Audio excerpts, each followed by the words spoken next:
আচ্ছা, অনেকগুলো সংখ্যা বা তথ্য যখন একসাথে থাকে তখন তো বেশ এলোমেলো লাগে, তাই না? একটু কঠিনও মনে হয়। কিন্তু জানেন, খুব সহজ কয়েকটা ধাপে এই ডেটাগুলোকে সাজিয়ে ফেলা যায় আর তার ভেতর থেকে দারুণ সব তথ্য বের করে আনা যায়। তো চলুন আজ আমরা একসাথে কয়েকটা মজার ডেটার সমস্যা সমাধান করি। আজ আমরা কি করতে যাচ্ছি তার একটা ছোট্ট ঝলক দেখে নিই। আমরা শুরু করব ট্যালি মার্ক দিয়ে, মানে কিভাবে ডেটা গোছাতে হয়। এরপর আমরা বার চার্ট আর পাই চার্ট পড়তে শিখব। আর সবশেষে সবচেয়ে মজার কাজটা করব, নিজেদের পাই চার্ট নিজেরাই বানাবো। তো আর দেরি কেন, চলুন শুরু করা যাক। ওকে, তাহলে আমাদের প্রথম কাজ। ধরুন এক গাদা সংখ্যা দিয়ে দেওয়া হলো, একদম ছড়ানো ছিটানো। এখন এগুলোকে এমনভাবে সাজাতে হবে যাতে এক ঝলকে পুরো ব্যাপারটা বোঝা যায়। কিভাবে করা যায় কাজটা, চলুন সেদিকেই এগোনো যাক। এই যে দেখুন, এখানে ২৩ জন ছাত্রছাত্রীর অ্যাটেন্ডেন্সের নম্বর দেয়া আছে। কি অবস্থা! সংখ্যাগুলো কেমন এলোমেলোভাবে পড়ে আছে। দেখে কি কিছু বোঝা যাচ্ছে? একদমই না। তো আমাদের প্রথম চ্যালেঞ্জ হলো এই জটটাকে ছাড়িয়ে একটা সুন্দর গোছানো লিস্ট বানানো। এই কাজটা করার জন্য আমরা একটা খুব পুরনো আর মজার পদ্ধতি ব্যবহার করব। সেটা হলো ট্যালি মার্ক। নাম শুনে কঠিন মনে হলেও কাজটা কিন্তু খুবই সোজা। আমরা প্রথমে খুঁজে বের করব যে এখানে মোট কি আলাদা সংখ্যা আছে। এরপর লিস্টটা ধরে একটা একটা করে সংখ্যা দেখব আর তার পাশে একটা করে দাগ দেব। ব্যাস, সব শেষে শুধু দাগগুলো গুনলেই আমরা পেয়ে যাব কোন সংখ্যা কতবার আছে। আর এই দেখুন ম্যাজিক, আমাদের টেবিলটা তৈরি। ছড়ানো ছিটানো সংখ্যাগুলো এখন কি সুন্দরভাবে সেজেগুজে বসেছে। এখন এক নজরেই বলে দেওয়া যাচ্ছে যে, যেমন ধরুন ৫১ দিন অ্যাটেন্ডেন্স আছে ৮ জন ছাত্রছাত্রীর, আবার ৪৩ দিন আছে ৩ জনের। দেখলেন তো কিভাবে একটা এলোমেলো তালিকা একটা পরিষ্কার ছবিতে বদলে গেল। বেশ, ট্যালি মার্ক দিয়ে তো ডেটা গোছানো শিখে গেলাম। এবার চলুন আরেক ধাপ এগোনো যাক। এই গোছানো তথ্যগুলোকে আরও সহজে, আরও আকর্ষণীয়ভাবে দেখানোর জন্য বার চার্ট কিন্তু দারুণ একটা জিনিস। এবার আমাদের কাজ হবে একটা বার চার্ট দেখে তার ভেতর থেকে উত্তর খুঁজে বের করা। এখানে একটা বার চার্ট দেখতে পাচ্ছি, যেটা বলছে ৪০ জন ছাত্রছাত্রীকে কতক্ষণ বাড়ির কাজে সাহায্য করে। একদিকে আছে তারা কত ঘন্টা সাহায্য করে, আর অন্যদিকে আছে ছাত্রছাত্রীর সংখ্যা। চারটা দেখেই কিন্তু অনেক কিছু বোঝা যায়। আসুন পরের স্লাইডে এটাকে আরেকটু ভেঙে দেখি। এখানে দেখুন চারটা একদম পরিষ্কার। নিচে দেখুন ২ ঘন্টা, ৩ ঘন্টা, ৪ ঘন্টা আর ৫ ঘন্টা। এইগুলো হলো সময়। আর প্রতিটি বারের উচ্চতা বলে দিচ্ছে কতজন ছাত্রছাত্রী ওই নির্দিষ্ট সময় ধরে কাজ করে। যেমন ৫ ঘন্টার বারটা সবচেয়ে লম্বা, তার মানে সবচেয়ে বেশি ছাত্রছাত্রী ৫ ঘন্টা ধরে সাহায্য করে। বেশ, তাহলে প্রশ্নটা হলো, সবচেয়ে বেশি সময় ধরে, মানে ৫ ঘন্টা ধরে কতজন ছাত্রছাত্রী বাড়িতে সাহায্য করে? উত্তরটা তো চার্টের মধ্যেই লুকিয়ে আছে। আমাদের শুধু সবচেয়ে উঁচু বারটা খুঁজে বের করতে হবে। দেখুন, ৫ ঘন্টার বারটাই সবচেয়ে লম্বা, আর ওটা সোজা ১৩ সংখ্যাটার দিকে দেখাচ্ছে।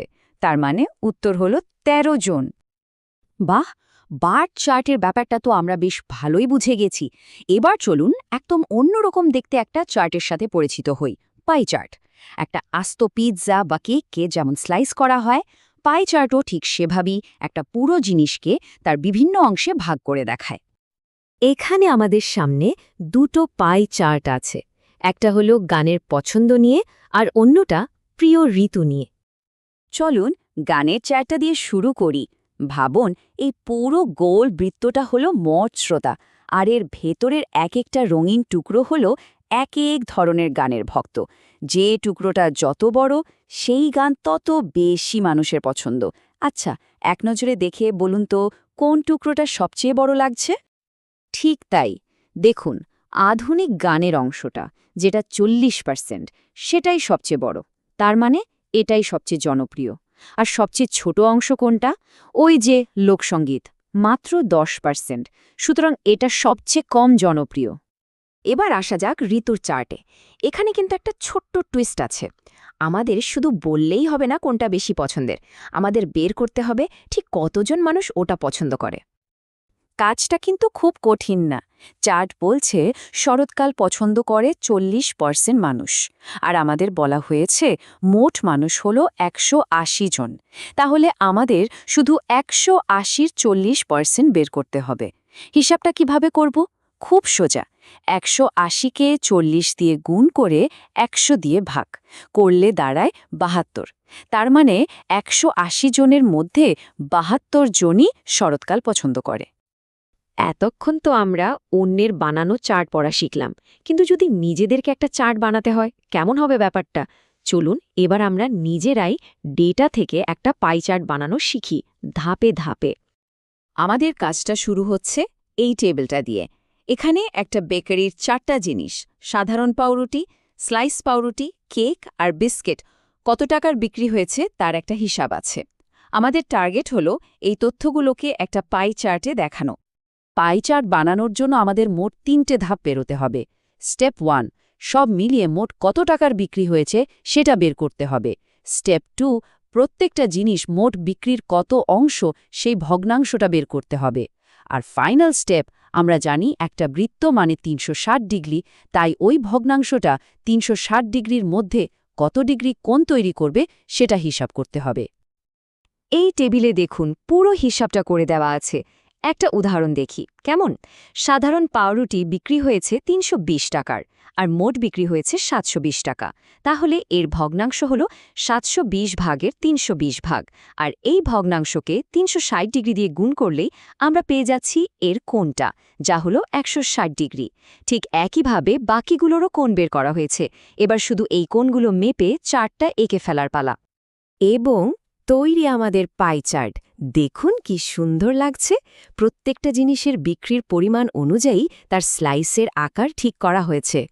এখন যে কেউ এক ঝলক দেখেই বলে দিতে পারবে যে এই বেকারিতে সাধারণ পাউরুটি সবচেয়ে বেশি চলে, কারণ ওর স্লাইসটাই সবচেয়ে বড়।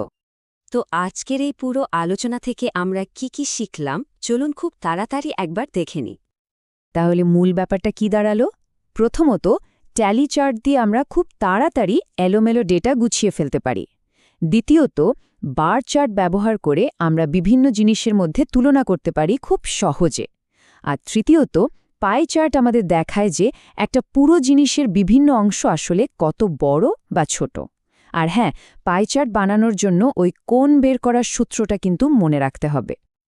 এই সব কিছু শেখার পর একটা দারুণ প্রশ্ন মাথায় আসে, তাই না? ডেটা তো আসলে আমাদের চারপাশে ছড়িয়ে আছে। আমাদের পরীক্ষার রেজাল্টে, ক্রিকেট খেলার স্কোরে, এমনকি প্রতিদিন আমরা কোন কাজটা কতক্ষণ করি তার মধ্যেও ডেটা লুকিয়ে আছে। এখন তো আমরা ডেটাকে ছবিতে ফুটিয়ে তোলার কৌশলগুলো জেনে গেছি, তাহলে একবার ভেবে দেখুন তো আমাদের চারপাশের জগৎ থেকে আর কি কি অবাক করা তথ্য বা প্যাটার্ন এভাবে খুঁজে বের করা সম্ভব।